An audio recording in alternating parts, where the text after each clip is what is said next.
Tell me your story. These are four of the most powerful words that one person can say to another. As our president, Alison Shapiro, said on Rosh Hashanah, our collective stories create the patchwork quilt that is TBS. Take a moment to appreciate all of the stories that are here today in our sanctuary, and the many more stories that are joining us on the live stream this morning. Each of us has a unique story, a story that is made up of life experiences and relationships that make us who we are, that have the potential to enrich each other's stories. Yizkor is a service where we reflect on the stories of the people who have most impacted our lives. This summer, while I was listening to my favorite Minnesota sports radio station, I still can't get used to Philly sports radio, especially these days. I heard an interview with basketball great Kenny Smith. Now, Smith played at the University of North Carolina in college and went on to win 2 NBA championships with the Houston Rockets. In the last many years, he's been a studio analyst for TNT. And on the radio, he was talking about a memoir that he had just written entitled Talk of Champions. I almost changed the channel.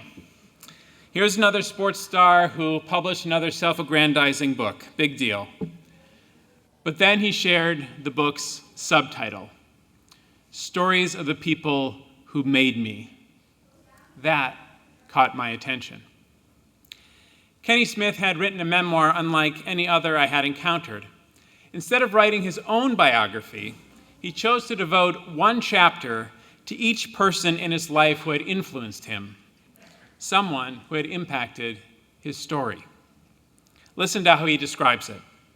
These memoirs are a blueprint of the lessons derived from my intimate relationships with the greatest of greats, from Michael Jordan to Dean Smith to Hakeem Olajuwon to Bill Russell to Shaquille O'Neal to so many others.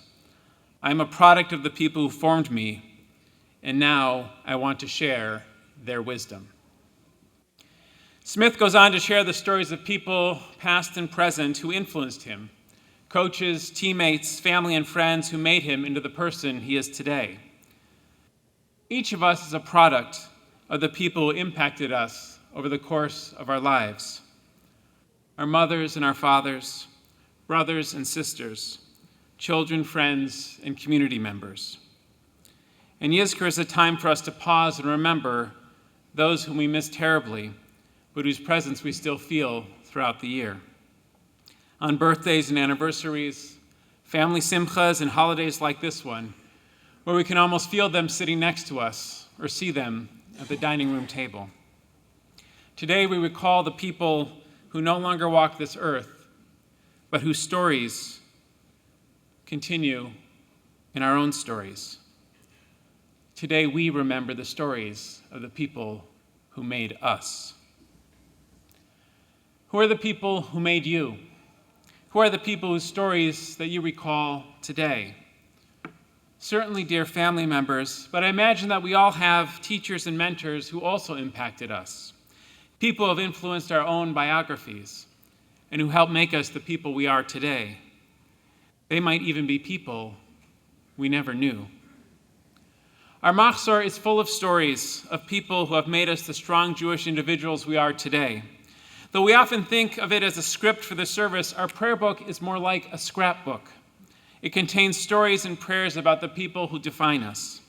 Stories about the first Jewish family, Abraham, Sarah, and Isaac, and the covenant they made and that we renew with God and our people today.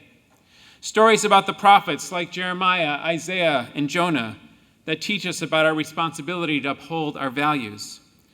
We have sections of the service like the Eila Eskara, the Martyrology, where we recall the hate and the prejudice that plagued our people from the Roman persecutions through the Middle Ages to the pogroms, the Holocaust, and the anti-Semitic attacks we see today. We also have the Avodah service, the service of the Kohen Gadol, the high priest, which recounts how our ancestors celebrated Yom Kippur all together at the temple in Jerusalem. These are all stories meant to remind us of where we came from, to help us understand not only how we got here, but who got us here. Our Machzor is full of stories that explain how we came to have traditions and the values that we cherish today as a part of the Jewish people. In addition to the stories of our people, our Machzor contains the Yizkor service, which gives us time to reflect on the stories of the people who made us who we are as individuals. And when I think about the people who no longer walk this earth, but who walk with me as I go through life, one of the people I think about is my great-uncle, Izzy. Uncle Izzy was my bubby's brother. After surviving the Holocaust, he went to the land of Israel and fought in the War of Independence. After Israel was established, he moved with his wife and his daughter to Toronto, Canada, in search of better opportunities. And he found them as a builder, and he built a good life for himself and his family. Now, because of the distance between Minnesota and Toronto, I didn't get to see him all that often, but he still was a presence in my life. He was the one who purchased my very first set of talis and tefillin for my bar mitzvah while he was visiting Israel. He is also the one, almost as importantly, who gave me my first taste of scotch. I haven't been the same since. It's a funny story. I must have been 14 or 15 years old, and we were in Toronto for a family simcha, and I had a really bad cold. My uncle insisted to my mom that he had some medicine for me in his room that would help.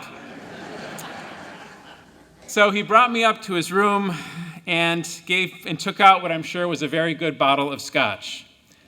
"Here is the medicine," he said in his heavily accented English with a mischievous smile on his face. And when my mother protested, someone else said, "He's just a kid, just give him 2 fingers." So my uncle said, "Okay, 2 fingers like this, or 2 fingers like this." I took his medicine, and my sore throat did feel better. But more than my first talis and my first taste of scotch, my great-uncle also inspired my learning. He was a very learned man, having grown up going to yeshiva in Poland before the war, and his home was filled with Jewish books. I once spent the holiday of Shavuot with him in Toronto, and we stayed up late studying together. It was a night whose lessons, both from books and from my uncle, I will never forget. And after the visit, when I came home, he sent me this. It's the first volume of a 3-volume set of the Zohar, the core text of Jewish mysticism. And he wrote this inscription on the inside cover. Listen. To Micah, may the thirst for knowledge, the gift of insight, and the light of wisdom always guide your way. Love, Yitzchak. I treasure this book. But even more, I treasure the precious time that I got to spend with him.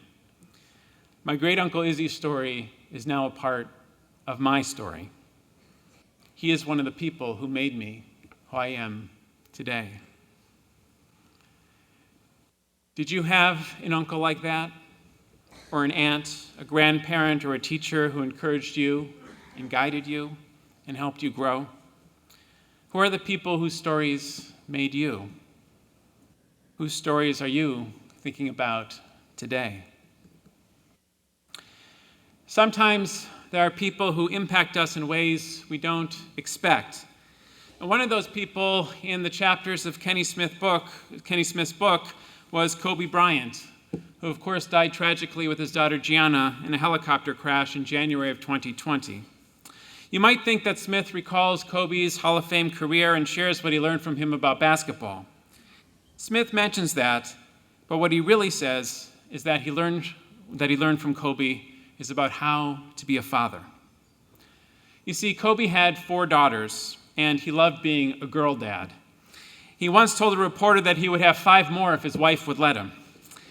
After he retired from basketball, Kobe started coaching his daughter's team. Smith writes, "What a lot of people probably don't realize is that Kobe, when he was coaching his daughter, was doing all the grunt work that a non-famous parent would do. He's getting to know every kid on the team. He's managing their personalities and their parents' expectations. Every time he walks in the gym, he has to say hello to a parent. He has to take pictures. He has to answer crazy questions. He had no personal assistant doing those things. He did it all by himself." sound familiar to any of you? I know we have some moms and dads who coach their kids' teams out here. Perhaps you had a coach like Kobe who had an impact on you. I'm sure that his devotion as a father and as a coach impacted more people's lives than just Kenny Smith. Surely it also inscribed his story on the lives of his daughters, his players, and their parents. There are so many ways that our lives can make an impression on others. Who has done that for you? Today I'm also thinking about the stories of the people who have helped make us the thriving congregation we are today. The stories of people who made us. The members of our community whose shoulders we stand on as we continue to learn and grow together at TBS. And two of the people who we have to start with who most made us, of course, are Rabbi Albert and Sarah Lewis. How many of you remember Rabbi Lewis and Sarah? Still many of you out there. I know that so many of you have wonderful stories about how they made you who you are today. You know, every year at the parent orientation for our Rabbi Albert and Sarah Lewis Religious School, I talk about them. And one of the things I share is how during my first year here, Rabbi Lewis would often say to me that the key to being a rabbi is to engage the people. That's why he innovated the Torah discussion that we still use each Shabbat. He understood that building a community can't be a one-way endeavor. It's a two-way street. It is formed in the give and take, in the conversations we have at Kiddush, in the hallways, on the playground, in the parking lot, and yes, even during shul. Something that Sarah knew, as she wasn't afraid to interrupt Rabbi Lewis in the middle of the service to correct him or to make a point. You know, soon after we moved to Cherry Hill, Sarah and Rabbi Lewis took Rachel and me out for dinner. I'll never forget that conversation we had over Chinese food at the restaurant that today is Cherry Grill. Sarah said it straight to Rachel. Don't let him be like Al, she said. Make sure he takes the day off, and don't let him slack around the house. Make sure he takes out the garbage. And I'm happy to say that Rachel has definitely taken Sarah's words to heart. Rabbi Lewis and Sarah are incredible examples of how living lives dedicated to serving the community can impact so many generations. Their stories are part of what has made us a TBS family. And there are other stories like this as well. You don't need to be a rabbi or a rebbitzin to make an impact. We all have the potential to do this in how we greet others with a Shana Tova or a Shabbat Shalom, in how we volunteer and support TBS. Here's another story about a group of people who did this almost 50 years ago. In 1974, 12 couples got together to buy the land we are sitting on today. They weren't asked to do it by the board of directors, and there were no plans for TBS to leave Haddon Heights at the time. The land was an old farm with a crumbling house on it. It had been orchards. It was overgrown. There was nothing around it, no Chanticleer, no country walk, nothing. And it was for sale.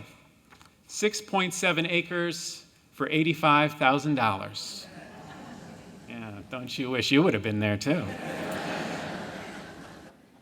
But these 12 couples had no idea of knowing if the congregation would ever use it. They had no idea if they would ever see a building on the site, or if the congregation did build, their children would be a part of it. But they had a vision that maybe sometime in the future it might happen, and they changed our lives, theirs, yours, and mine. Where were you in 1974? As Rabbi Lindemann reminded you last night, I wasn't even born yet. But the 12 couples in Cherry Hill were doing something that would change all of our lives. It would take another 15 years for the new TBS to be built on this site in 1989. And since then, we have celebrated thousands of B'nai Mitzvah, Ufros, baby namings, weddings, and even more Shabbat and holiday services, along with programs and events. All because 12 couples, some of whom are sitting in the sanctuary today, had a vision for the future of Judaism and Temple Beth Sholom. There's a plaque in the front vestibule right as you walk in that tells this story. It is one of the many stories of the many people who helped make us the strong and vibrant community we are today. Stories that continue to be written. It is impossible to reflect on our own story without thinking about those who came before us.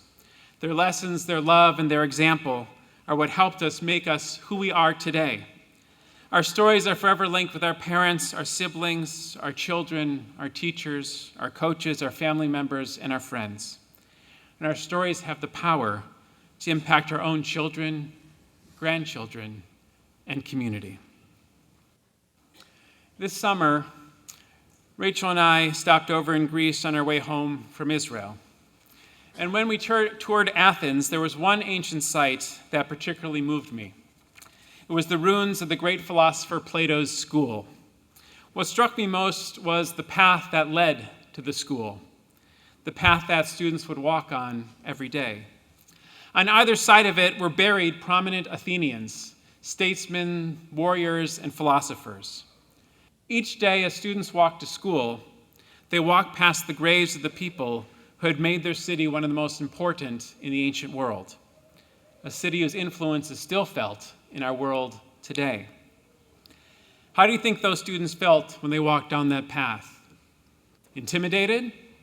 Probably, but also inspired. The path was meant to rouse within their hearts a sense of purpose and responsibility. These students were the ones who would write the next chapter in the books that their ancestors had begun writing. These students, like each one of us, stand on the shoulders of those who came before us. Their stories are part of our story. Their example guides us as we navigate our lives and write the stories that impact those who will come after us. Today, as we approach Yizkor, we prepare to walk down the path of memory, a path that is lined by the stories of those who made us and who are with us even today. Close your eyes for a moment and picture yourself on that path. Look down it. Notice the monuments on the left and on the right. Now start walking.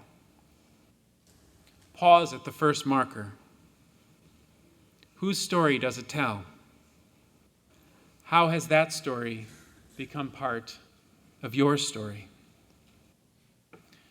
Now turn around to the other side of the path and focus on the next stone. Think about the person whose story you remember at that spot. Now keep walking.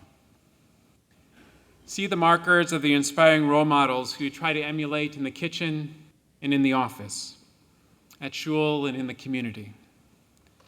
We miss them, but when we remember them, we're reminded how their story is now a part of our story, and how we have the potential to inspire others in the same way. Open your eyes. It's now time for us to take this walk together as we recall our loved ones at Yizkor.